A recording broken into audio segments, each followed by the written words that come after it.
attached to contact that most of you, or at least some of you, will not be aware of, and it's a very important part of this phenomena. These are some of the artwork by another experiencer. The one that you saw previously to that was as much as 1.5 meters long and 0.5 meter wide, but then she does ones that are postcard size. The process is that she wakes up in the night, suddenly feels this huge impulse to start drawing this kind of material. She feels a wonderful sense of euphoria, and she isn't satisfied until they're done. It's almost like she's being used as a conduit to bring through this information. One of the things that the experience has told me is often those little scripts or symbols, multidimensionally, would, for example, just one of them alone, would fill this room with encyclopedias in terms of its information. So one symbol, multidimensionally, would contain that amount of information, which is absolutely fascinating. So what kind of other kind of information, or how does it come through with people that have these experiences? There's a lady who only in the last few years, unfortunately, has died, that wrote 2 books about her experiences, Dana Redfield. And 2 of them, one of them called Summoned, and the other one was called Human ET Link. She was very aware of her experiences, but she also talked about going into a place where she was learning about telepathy. And one of the things was that she was trying to get a sense of how telepathy worked through many of her drawings. And this is what she said. She said communication and understanding for her was about codes and frequencies. She had drawn many complex drawings to do with these codes and scripts and language.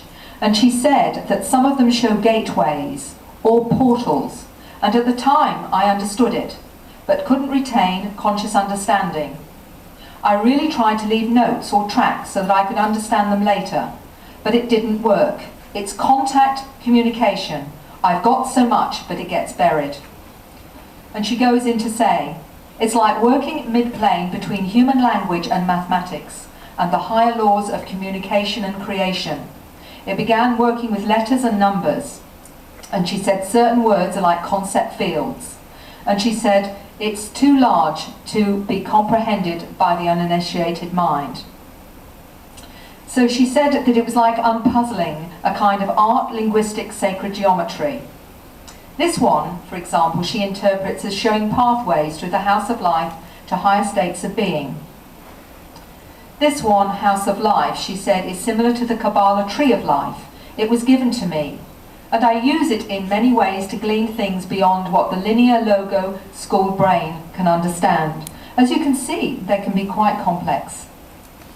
This one, she said, it relates back to Egypt and the human body, and man's journey through time. In a word, she says, like alphabets are like part of our energetic physiology.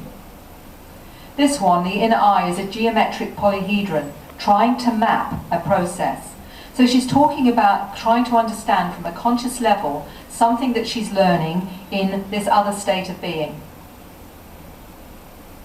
And she said this one also, it concerns evoking soul and spirit and evolutionary patterns beyond personality. Earth, time, and space.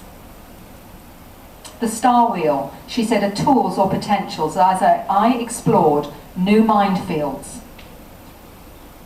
Skiosis is like corridors and portal paths. And when they were created, I was in an altered state.